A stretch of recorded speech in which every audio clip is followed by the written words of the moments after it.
This program is brought to you by the Vegetarian Society of Hawaii, a nonprofit organization dedicated to sharing with the community the many benefits of a vegetarian diet.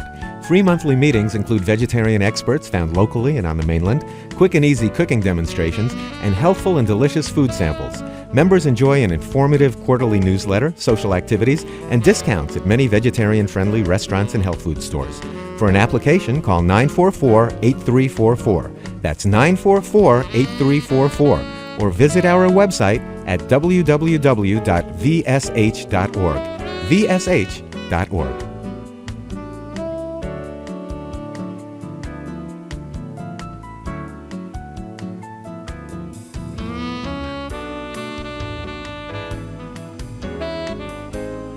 Aloha, and welcome to the monthly public presentation of the Vegetarian Society of Hawaii. Okay, it's now time for our special guest. We're delighted to have with us tonight Terry Shintani, MD. Dr. Shintani received his master's degree in nutrition at Harvard University and his medical and law degrees at the University of Hawaii. He is board certified in preventive medicine and serves as the Associate Chair of the Department of Complementary and Alternative Medicine at the John A. Burns School of Medicine, and he has been appointed to the National Advisory Board of the American College of Lifestyle Medicine. He is also Chair of the Advisory Board of the Gandhi International Institute of Peace. In 1989, he created a whole person program to promote the health of the Hawaiian people. In 1993, his program won the highest national award from the United States Secretary of Health. He has written 10 books, including the Eat More, Weigh Less diet, the Hawaii diet, and the Good Carbohydrate diet, and the recently released The Peace Diet. He has been named a food hero by Eating Well magazine and featured in Newsweek on CBS This Morning, ABC National Radio, CNN News, and Dateline NBC. And as of 1995, he appears in the Encyclopedia Britannica. For his many contributions to humanity, he has been honored by being formally designated a living treasure of Hawaii. Yes, and by being officially knighted by the Order of St. John of Jerusalem, the oldest Christian healing order in the world. Tonight, Dr. Shintani's presentation is entitled The Peace Diet, How to Reverse Disease in 10 Days. Please join me in welcoming Dr. Terry Shintani.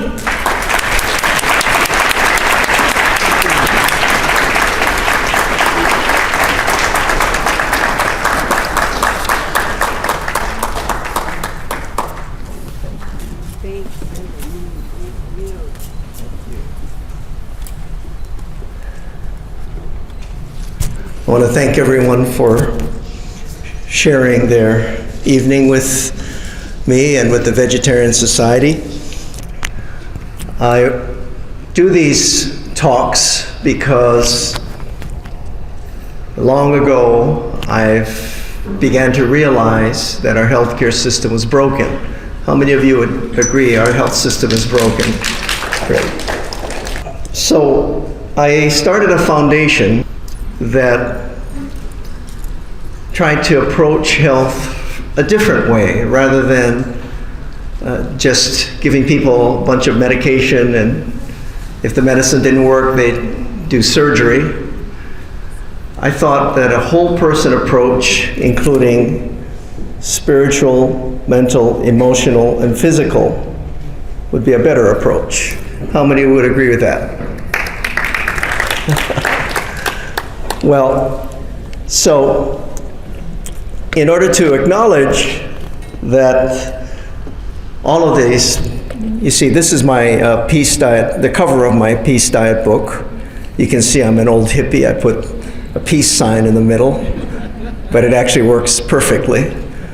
But I believe that it's not just diet, but physical, mental, emotional, and spiritual. That's important. How many would agree with that? So if you agree, then you won't mind me starting with a prayer to acknowledge the spiritual part. Ikamako mako o kalani mahalone mako iapoe noko malama ya ene kamako lakino e ho mahala mai kamako halavai meka na au mai kalani ameka ho opu mai kai. Our most gracious Heavenly Father, Creator of all of us, blessed be thy name. We thank you for all of your blessings and for looking after our health. And humbly, we ask your blessing on this gathering. We ask that you bless each and every person here. We ask you bless the Vegetarian Society, who spreads thy word of health and of mercy and of protection of all the creatures of your earth. And we ask that you allow us to learn of the glory of thy healing and allow us to be better servants to thee. Those things we pray. No kamea, no kealpuni mekamana, mekaho'onani ya amaloa atu. Amen and amen. And thank you for allowing me to do that. Appreciate it. Well, I started with a spiritual exercise, partly because this is the first time that my book emphasizes a little bit more the spiritual side of things. And I guess I'm just getting old and realize that I have to get all of my messages out before my time runs out on earth. So that is the peace diet. And I'll get into more details in a little while. But I wanted to play a short video so the folks who have never heard me speak or don't know of the work that I've done. This is a short video of my program on national TV. I just kept on eating and eating, and I was never hungry. I've never felt deprived. I eat a lot of food.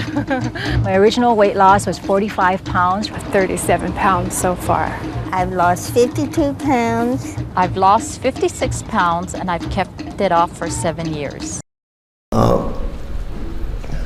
The Dalai Lama says we have bigger houses, smaller families, more conveniences, but less time, more knowledge, but less judgment, more experts, but still more problems. And here's the interesting one, more medicine, but less health. How many would agree with that? Isn't that amazing how true this is today? How true. Because think about it, isn't it funny how our world is? We have all these conveniences, laptop computers, smartphones. We don't even need to go to the phone booth anymore, right? Remember those things? We have cars that take us everywhere and so forth. And yet we still have less time. How many people feel like they have more time than before? You see, nobody's hands go up. But here's the interesting one, more medicine, but less health. Isn't that amazing? That's the problem we're having in this country. You see, we have an epidemic of nutrition-related diseases. Here's the top 10 causes of death: heart disease, cancer, stroke, diabetes, Alzheimer's, kidney disease. All the red ones are nutrition-related problems.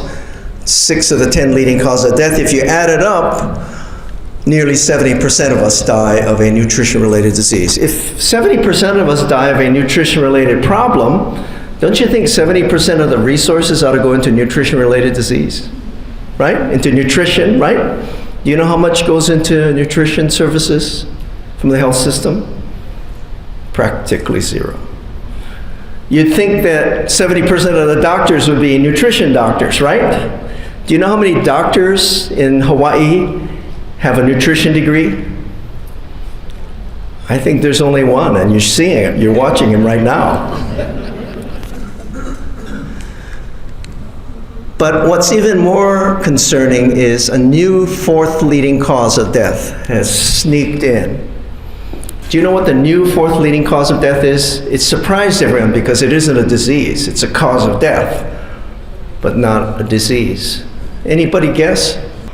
The startling 4th leading cause of death, shockingly, is medicine itself. And if you think I'm making this up, this was published in the Journal of the American Medical Association. It's not my data, it's collected and published in the Journal of the American Medical Association. Prescription medicine, not abused drugs now, prescription medicines, what they call ADRs, adverse drug reactions, cause enough deaths to rate as the number 4 cause of death. Now, let's think about this logic, what's kind of a little bit messed up. And I'm being facetious here, I'm not telling anybody to stop their medicine. But does it make a whole lot of sense that if you have the 6th leading cause of death, diabetes, that you would want to take the 4th leading cause of death to deal with it? How many would of you would want to trade the 6th leading cause of death for the 4th? Do you see how crazy it's getting? I mean, I'm not, I know that it doesn't work that way, but the point is that at some point, for some people, the treatment is now getting worse than the disease, right? How many agree with that? Right? You know, I mean, the statistics are not lying.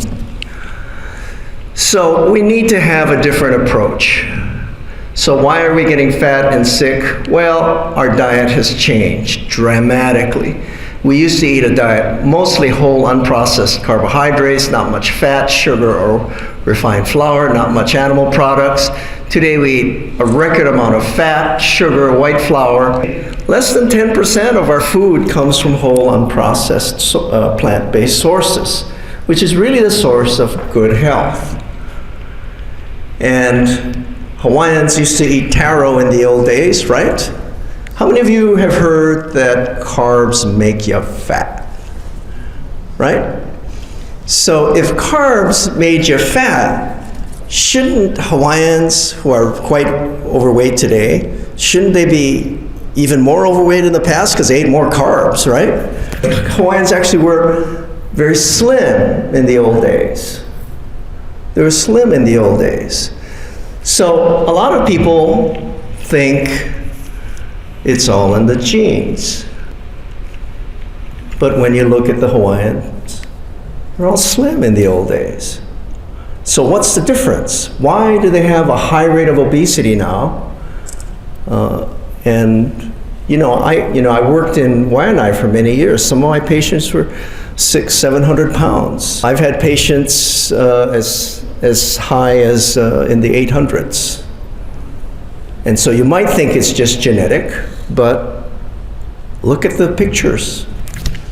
And if you don't like drawings, these are photographs from the 1800s. Hawaiians still slim in the 1800s. So if carbs made you fat, you have to ask yourself, why were they slim in these days? And I'll explain to you.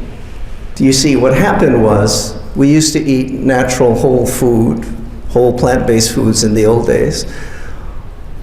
What's the staple food for Hawaii today? French fries. Who said Spam? Oh, he's absolutely right. You know why I put this up here, right? Spam is like the quintessential local food, right? Unfortunately.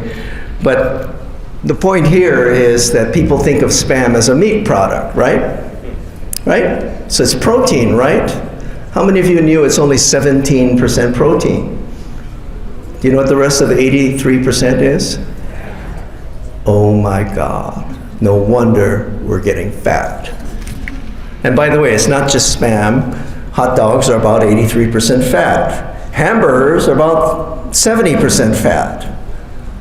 Cheese, 74% fat. So you say, well, I eat chicken. Okay, chicken thigh is still 57% fat. It's still more than half fat. People are afflicted with lifestyle-related diseases like obesity, heart disease, hypertension, diabetes, all of these, asthma, allergy, irritable bowel, gastritis, sleep, fatigue. Do you know that in my health programs, I put people on my diet program, the peace diet, you might want to call it, and all of these resolve. Do you know why they resolve?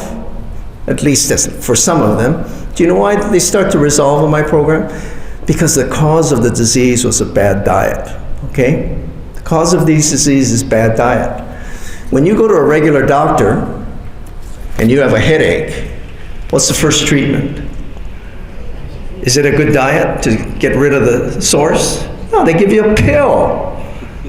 When you have diabetes and you go to the doctor, do they put you on a diet or a pill?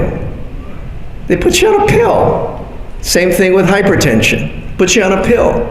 You know, if they don't change your diet, at least if they don't change it seriously, you never get rid of the problem. Right? You never get rid of the problem. You see, this is one of the reasons why I got into what I'm doing today. All right? I got into this because I started out, I'm a fourth year, I'm a professor of medicine at the medical school. I teach fourth year students. This is my history. I went into, as many of you know, I was a lawyer first, and I got fed up with the way law was practiced. So I went into medicine, and you know what? I got fed up with the way medicine was practiced. It was tough, after spending all those years in school and still being fed up. And the reason I was fed up with medicine was, I quit law because I didn't want to fight people, I wanted to heal them. How many of you think that's a good idea? And how many of you think that doctors should learn how to heal people? Well, isn't that a stupid question, right? But this is my experience in the fourth year of medical school. I'm sitting there with a preceptor who's trying to teach me how to treat a patient with hypertension, diabetes, and cholesterol. And he says, okay, we're going to give him this medicine for the blood pressure, this medicine for the diabetes, this medicine for the cholesterol, He leaves the room so that I can finish up and learn how to counsel the patient. And I tell the patient, okay, you take this in the morning, this one with food, and you know how the routine goes, right? And he asks me a really fair question. He says, Doc, can I ask you a question? I said, sure. He goes, when will these medicines cure me? How many of you think that's a very fair question? Do you know what my answer was? Never. So if my answer is never curing that patient, did I learn how to heal that patient? 4 years of medical school, and I still didn't know how to heal this patient. I thought, oh my gosh. I spent all this time and I didn't learn what I came here to learn. That's why I went to get a nutrition degree after medical school, so I wouldn't feel so lousy about that. So that's how I got to where I got. You see, if you put people on a good diet, virtually all of these will start to disappear. And if you need medicine, well, at least it'll minimize that. Well, this is the government's approach. Fruit, vegetable, grain, protein, dairy. They actually recommend about 30% fat.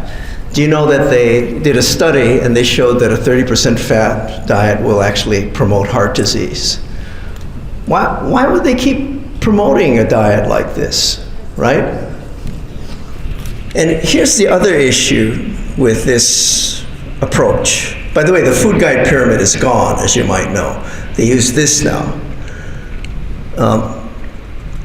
You notice, do you see a problem with this? Vegetable, that's a food, right?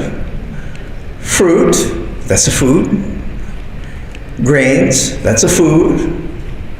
Protein, is that a food? It doesn't even make sense. Because protein, well, what kind of protein? Because you see, there's protein in vegetables, there's protein in grains, there's actually a little bit of protein in fruit. So which is it?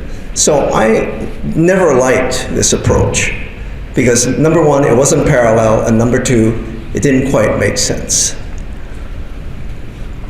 And anyway, people eat this way and they still have 6 of the 10 leading causes of death: being related to bad diet. So I came up with this approach, okay? Grain, vegetable, less fruit because you can actually get too much sugar if you eat too much fruit. Beans, but a little bit less because you can actually get too much protein from beans, believe it or not. But they all have fiber, they all have anti-cancer nutrients, they all have anti-inflammatory, all have antioxidants. Wonderful combination of food. But is food ever the whole answer? No. That's why I lined it with 8 enhancements: physical, mental, emotional, spiritual. And these are external exposures. And I'll explain that. I call it Reverse Obesity, Aging, and Disease by Eating for Peace of Body, Mind, and Spirit. And this is the first time I included peace of mind because you see, and spirit, because you see, I always thought that if you look at body, mind, and spirit, if your spirit isn't totally healthy, are you ever completely healthy? No. So I wanted to include that. So I write about that in this book. And I've been very, very fortunate. Look who wrote my foreword. How many of you heard of Dr. T. Colin Campbell? Well, he was here last year sometime. And he's very kind to me. I used to lecture for him at Cornell University, and he wrote my foreword. So you can read what he says about me. Actually, he says, I find Dr. Shintani's work impressive and based on excellent scientific principles. I also have a quote out of Newsweek. It's almost embarrassing. Newsweek said the results are miraculous. So I have some very good endorsements on this book. This is my whole person approach that I use in the book. You can see this yin-yang symbol. This is the internal, where I have physical, mental, emotional, spiritual. That's 4 of the 8. And the external, earth, air, fire, and water. These are your exposures. For example, fire represents energy. Energy means, you expose to sunlight, right? That affects your health. How does it affect your health? Well, vitamin D, right? You get sunlight, you get vitamin D. If you get too much sunlight, you get cancer. So you want to make sure you get the right amount of these things. And of course, you need clean air, clean water, and unpolluted environment. Yeah, this is the internal, physical, mental, emotional, spiritual, external, earth, air, fire, and water. I also have in my book listed people of great wisdom throughout the ages who advocate a plant-based diet as the best way to go. Plato, the God created certain kinds of beings to replenish our bodies, trees, plants, and seeds. By the way, it's like quoting the Bible, right? The Bible, Genesis 1:29, I give to you as food every tree bearing fruit and every herb bearing seed. Didn't say anything about eating animals, at least not the original diet in Genesis. How many of you knew Ben Franklin was vegetarian? How many of you did not know that? Yeah, I didn't know that until I started researching this. He says, my refusing to eat meat occasioned inconveniency. I have been frequently chided for my singularity. My light repast allows for greater progress, for greater clearness of head and quicker comprehension. Now he's saying it affects his mind, which is what I also talk about that in this book. I have a chapter called The Physiology of Peace, how diet actually affects your peacefulness. Some basic lessons: eat for peace of body and mind. You literally become what you eat. Diet affects mind and body. Diet affects spirit, and everything is connected. So, I call this part How to Make Peace with Your Appetite. I talk about how to lose weight in this book. How many of you want to learn how to control cholesterol with the diet? How many want to learn how to control blood pressure with a diet? How about blood sugar? How many of you just want to eat twice as much food and still lose weight? Those of you who have seen my talks probably seen this before, but this is for the benefit of everyone. You see, we now eat lots and lots of fat, sugar, fine flour, etc. This is poi, brown rice, sugar, and fat, all right? What is similar about the food in the jars?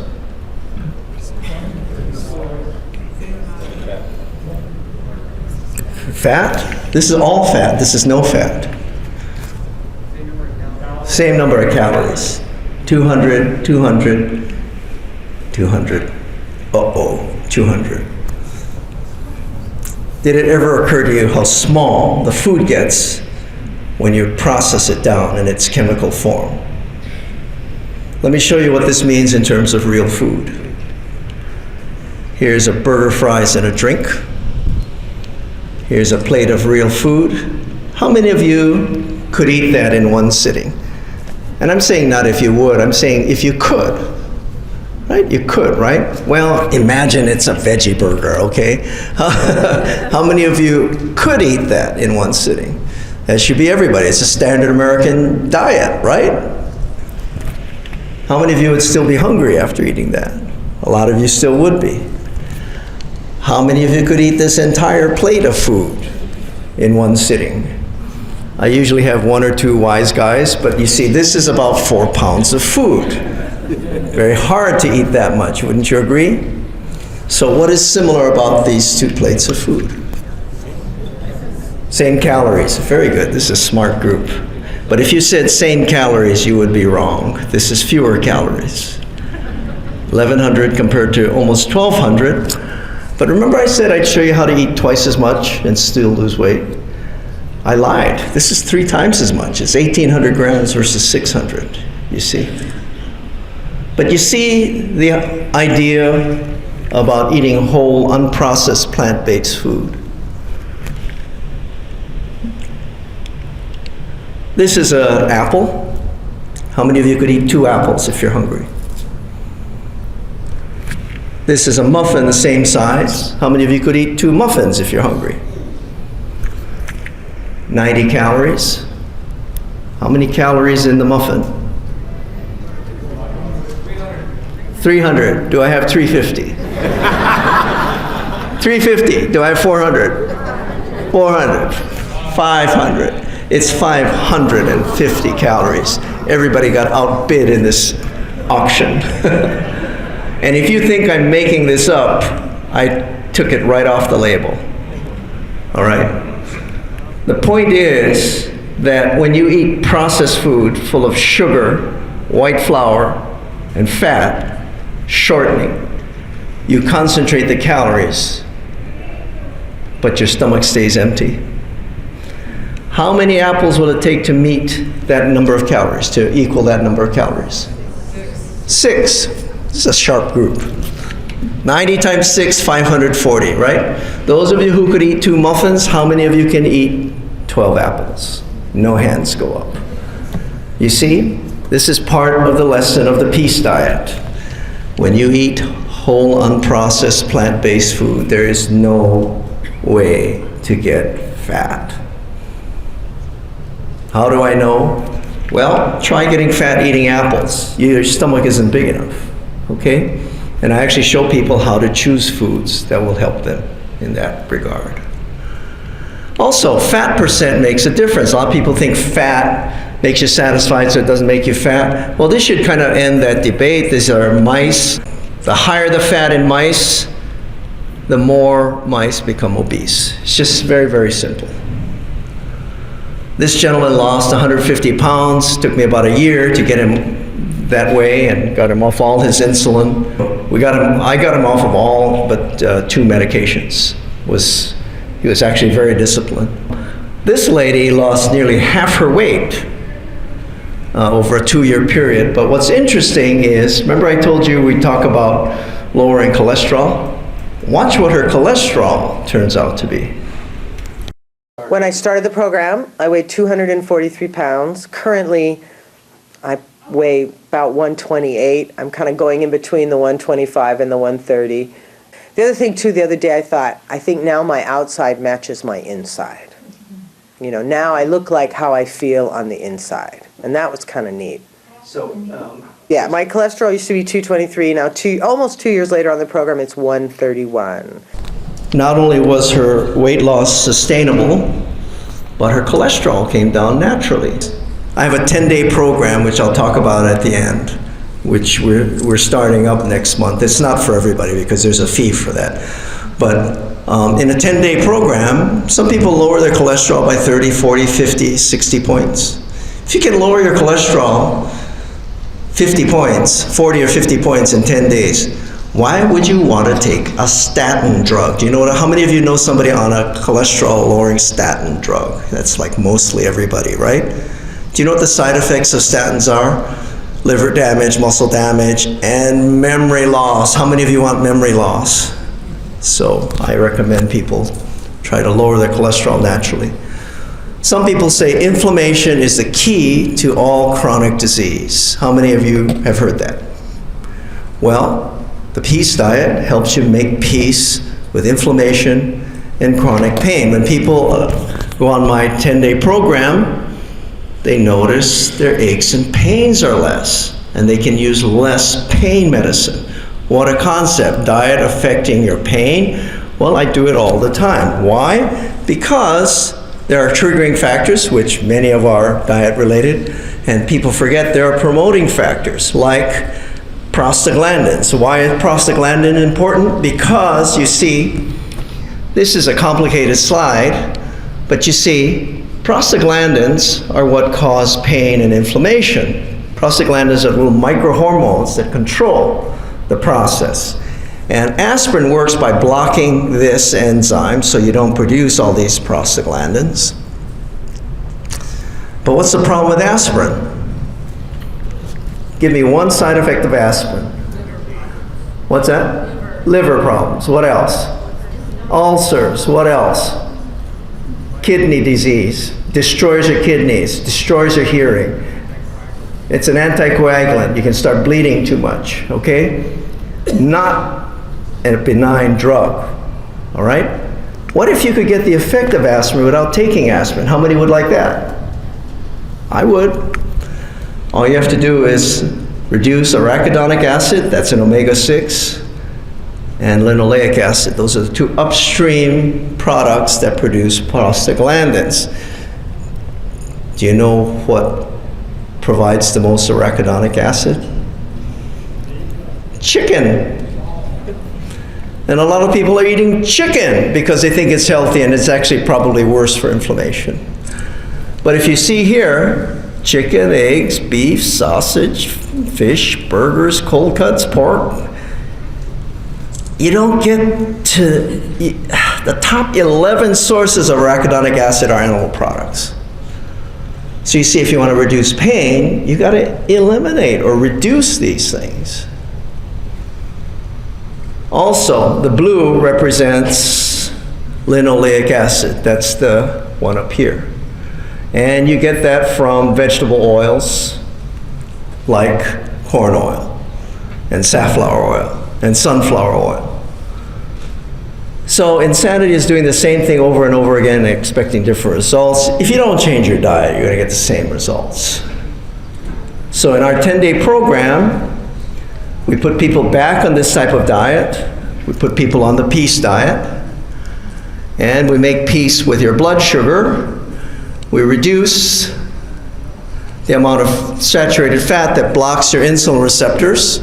That helps your insulin work better. By the way, insulin resistance is the key to type 2 diabetes.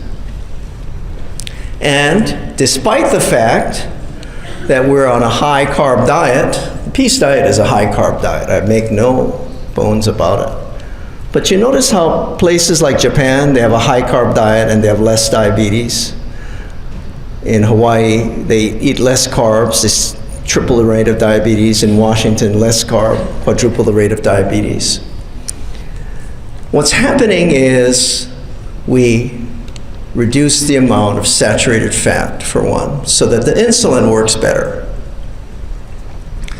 Also, we make sure that people eat low glycemic foods, and we teach you how to choose foods that are lower in glycemic effect. And I talk about this in my chapter on blood sugar. And the bottom line is, how many of you have heard you should eat more complex carbs? Okay. Okay, so I'm going to eat white bread. It's a complex carb. Instead of apples, which is a simple carb. Is that a good idea? Well, the glycemic number for apple is 51. The glycemic number for this complex carb is 100. Is that a good idea? So what do they tell you? Well, you should be eating whole wheat, right? Whole wheat bread is 99. It's almost the same. How many of you knew that? Virtually nobody. You see, they're not teaching nutrition properly. Whole wheat bread, glycemic number is higher than even table sugar. Oh my gosh.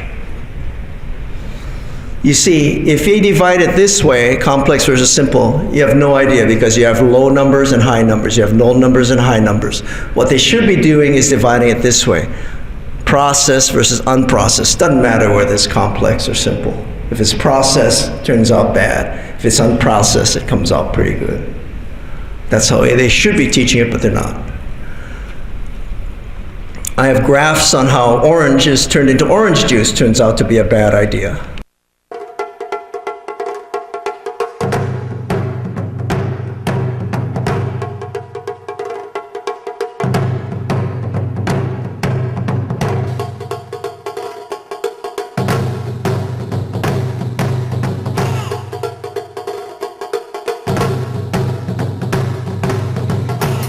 As a nation, we're addicted to drugs, and I mean prescription drugs. And I mean, it's like how damaging being addicted to a narcotic is to an individual. This nation being addicted to prescription drugs is wrecking the nation. Depo-Provera, Vandia, and Metformin. Vicodin. I eat Tums like Tic-Tac. 1,800 milligrams of Motrin. Eveline. I ask for alternatives to pills, and every time I go in, I get another pill. Plavix. Captopril. I'm gonna have to be taking it forever.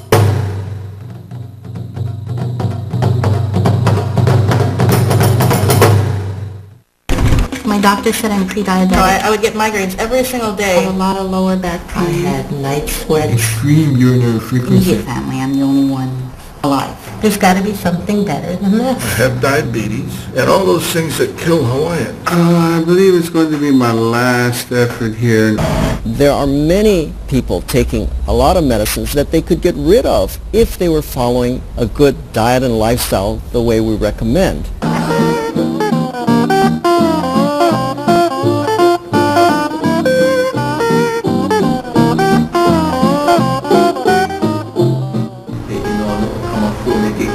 Some people said, "Boy, your diet is dangerous." The diet makes people well so fast that their medication becomes dangerous.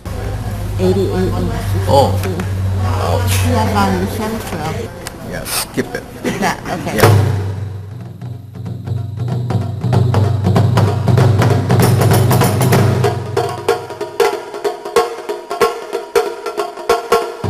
Actually, you should probably skip it. Skip it? Okay. I'm so surprised. I can't believe it. Being that it's on the low side of normal, you probably don't need your diabetes medicine.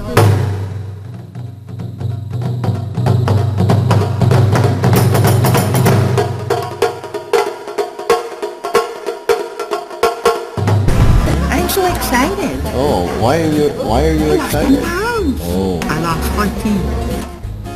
I've already lost 11 pounds.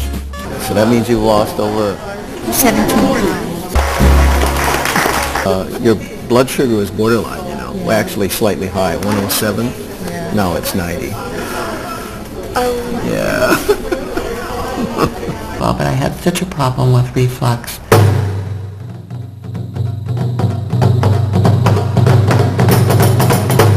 Practically from the first day, it's been better. I have an unopened box of Prilosec. Cholesterol was 228. Mm-hmm. And after 21 days, it's 141. Wow. Wow. Yes. Joint pain? Oh, ankle, knees, hips. Okay, and so? And since I've been off the dairy and off the meat products, nothing. Your headaches? Yeah, they're gone. Okay. I don't have any more headaches.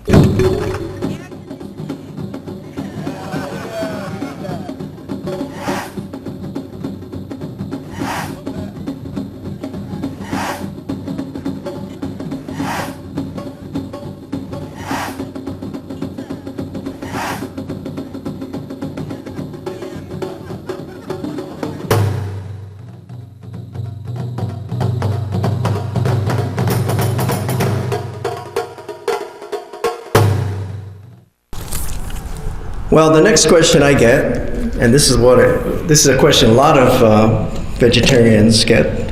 How many vegetarians get asked, well, where do you get your protein? See, virtually all the hands go up. My daughter, who's vegetarian, she says, Dad, do you realize that when you become a vegetarian, every meat eater becomes a nutritionist? Because they think they know better about protein, you know? So you're not getting enough protein. Here's protein. You know what I say when people say, what about protein? Or when I see this table? Oh, this is my thing. I say, what kind of protein? Here's a protein and amino acid table. Here's rice. You see all the protein and all the amino acids? Here's corn. Protein, all the amino acids. Rice, protein. That's even white rice has got protein. How about potato? How about turnips? How about kale? So which protein are they talking about here? Do you see the problem? You see the problem here? So then they say, well, but you have to eat meat to build muscle. How many of you heard that? And I said, why would that be true? Would you eat brain to get smarter? Right? Would you? I wouldn't. And the thing is, this is what people's got to realize. And I put this up here. I made this graphic for people who are vegetarians, so they know what to say. Because you see, vegetarian animals always have had bigger muscles than meat eaters. What do I mean? Well, which one is vegetarian? The elephant. Which one has bigger muscles? The elephant. It ain't the lion, right? And you know what? This has been true for more than 150 million years. It's always been that way. So how come, if it's been true for 150 million years, suddenly it's going to be different now? Right? Do you see what I'm trying to say? So I have this in my book. I finally put this in my book. So how many of you have heard, but gluten is a protein that's bad for you? How many heard that? You know gluten sensitivity? You know? Do you know that that's probably bogus? And you're going, whoa, wait a minute. You see, they say that, a lot of people say that, well, gluten causes this problem and that problem because the gliadins cause leaky gut syndrome, causes the gaps to open up, and all kinds of theories. And when you take people off gluten, the blood sugar gets better, and all these improve. I was sitting there listening to the guy who wrote The Wheat Belly, I think. And I'm sitting there and I'm saying, well, wait a minute. I feed my patients gluten in the form of seitan, which is Japanese wheat gluten. Nobody has a problem with it. And you know what? Their sugar still comes down, their pressure still comes down, their cholesterol still goes down, their aches and pains still disappear, their ulcerative colitis still goes away. What's going on here? And I have always said that most of the problem comes from the processed carbohydrates. And you know what? That was similar to the conclusion of this, because what they did here was, this is a study in 2013 showing where they put 3 groups, placebo, low gluten, high gluten capsules. Now they took away all the carbs. And you know what? They really couldn't tell the difference, but the people who had the fewest symptoms were the high gluten people. But do you see the problem with the idea of gluten? I'm not saying wheat is not a problem. Now wheat may be a problem because the processed carbs, there are also some carbs in it that aren't digested properly, might change the gut flora, but it's not the gluten, according to this study, okay? There's also a chapter called The Anatomy of Peace. It's just a short chapter on why anatomically we should be eating plant-based foods, predominantly. You know, like these animals, well, when you look at the anatomy, I have this diagram in my book. If you look at the ratio of torso to intestine length, this is a lion, meat eater. This is a bear, omnivore, right? This is a human, this is a cow. Which animal is human the closest to? Meat eater, omnivore, or herbivore? You can make the conclusion yourself, right? Much closer to the ratio of an herbivore. The ratio is up here. Yeah. I'll entertain questions at the end.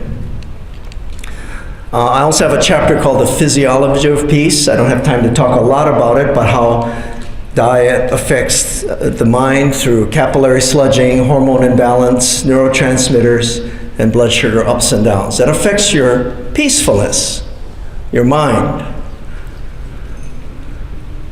And people should realize that diet can change your hormone levels, which of course affects your mood.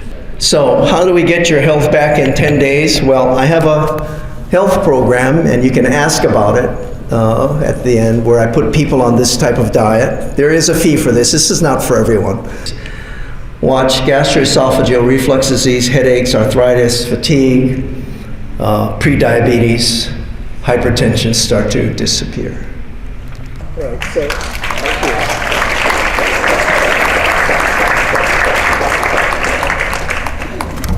So don't you think that's the way medicine ought to be practiced? When you see the doctor, he prescribes an approach, and then he starts taking you off your medicine, right? Wouldn't that be better than you go to the doctor and then he just gives you some more? Eat right, exercise, positive attitude, all of these things are important. This is the peace diet approach.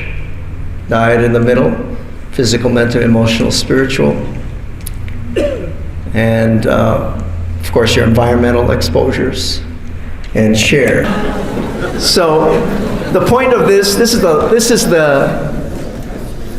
the final point that I'll make, and then I'll answer questions. But you see, we aren't all alone, right?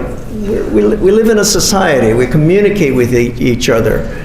And part of the reason we're all eating a bad diet, because everybody's eating a bad diet, right, around us, and it's just hard to stick with it when somebody next to you is eating, burgers and fries and chips and stuff like that. So what I'm trying to do is help the vegetarian society create a healthy community. You start to learn it yourself, and then you share it, just like you did. Because think about it. If I talk to you in my doctor's office one-on-one, in the time that it took to do the Lomi Lomi, how many other people would have gotten Lomi Lomi from me? 2, right? This way, how many people got it? The whole room got it. Hundreds of people got it, right? So the only way we're really going to make a change is, I can't do it myself. Dr. Harris can't do it himself. Lorraine can't do it herself. What we need to do is learn, do it ourselves, and share it with our friends and family. In that way, we have the possibility. I was in the same group with Kathy, and I was taking about 100 units of insulin, and I was giving myself a shot 5 times a day, and I no longer take that. I was taking Lipitor, and I no longer take that. My cholesterol is good, and I am only on metformin, and Dr. Shintani is going to cut me back on my dosage as my A1C goes down. So I have a lot to look forward to, and I agree with Kathy that it's worth the money. This program is fantastic, and I tell everybody about it.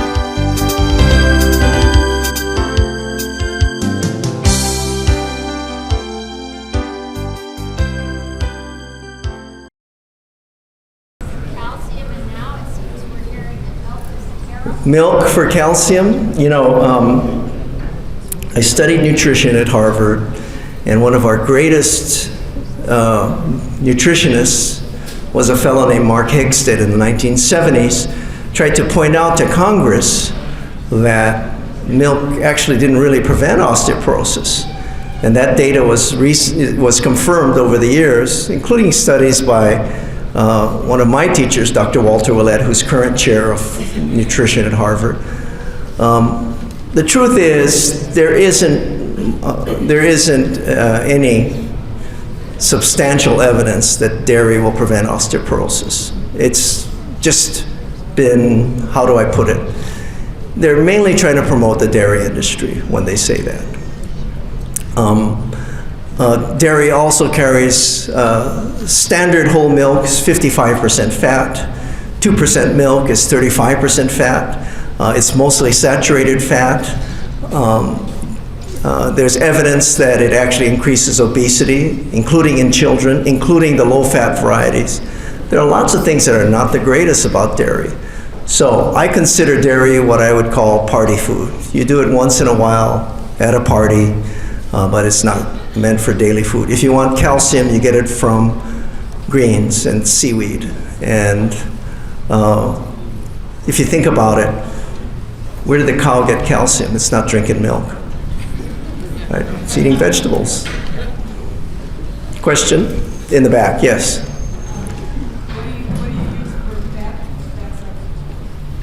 Questions? What do you use for fat or fat substitutes? What do I use for fat or fat substitute? It is all processed vegetable oils. First of all, the question is, what do I use for fat or fat substitute? What you have to understand is fat, like granulated sugar, is a processed food. So it has effects on the body that the body was never intended to experience. So, but if you're going to use oil, then I recommend extra virgin olive, but you have to limit the amount. I prefer to get fats and oils from whole food, like olives, some nuts, some avocado. There's some fat in soybeans now, I'm talking about. Even tofu does. But I try to limit the amount of added oils. Yes? How does your diet affect taking vitamin supplements? Vitamin supplements? It depends. I mean, if you, some vitamin supplements should be taken apart from eating vegetables, just because the fiber will actually slow down some of the absorption of vitamins. Yes? Do you have any thoughts on genetically modified organic? Because even your diet, the plant-based foods are being modified by Monsanto, the fruits, the vegetables, the cattle is being modified genetically. Well, that's the subject of an entire discussion, genetically modified foods. The American Academy of Environmental Medicine has called for a ban on GMO food until long-term testing has been done. It's never been done. We're almost like the early days of tobacco, when they said it doesn't cause lung cancer, but there are no long-term studies. So what they really need to do is long-term studies to show the safety. When people ask about science, they're asking the wrong question. They say, where's the science that it causes harm? Well, the science that causes harm is found in animals. It shows that animals are harmed by GMO foods. What they should be asking is, where's the science that it doesn't harm humans? And they don't have that. They don't have any long-term studies. And I remember talking to somebody, they said, well, those are just animal studies. And I said, let me ask you a question. If a canary dies in the mine shaft, are you going to go in the mine shaft? Right? Just because it's a canary doesn't mean it's not going to kill a human. All right, I think I have to wrap up, but I'm going to close with a short prayer, and then I'll be in the back answering questions and signing books. All right? E pulikako, let us pray, everyone.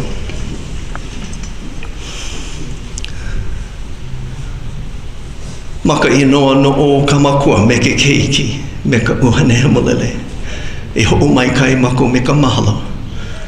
No ke ia ho'o ku'u ana. Ho'i mako I ka mako hale. Ho'o ka awale nā mea maikai ole. Ho'o pu maikai mau mako ola kinu. Me ka na au mai kalani. Ahui ho'ai. Thank you everyone, I appreciate it.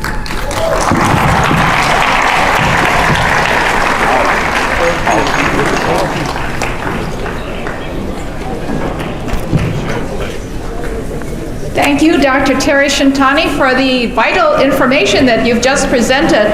And furthermore, I'd like to thank Dr. Terry Shintani for the life's work that he's done in his whole person approach and for the healthy vegan diet that he has helped so many people with their health and their lives.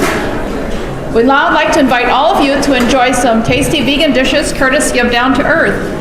Again, I'd like to thank all of you for coming. Mahalo, and have a safe return home. Good night, everyone.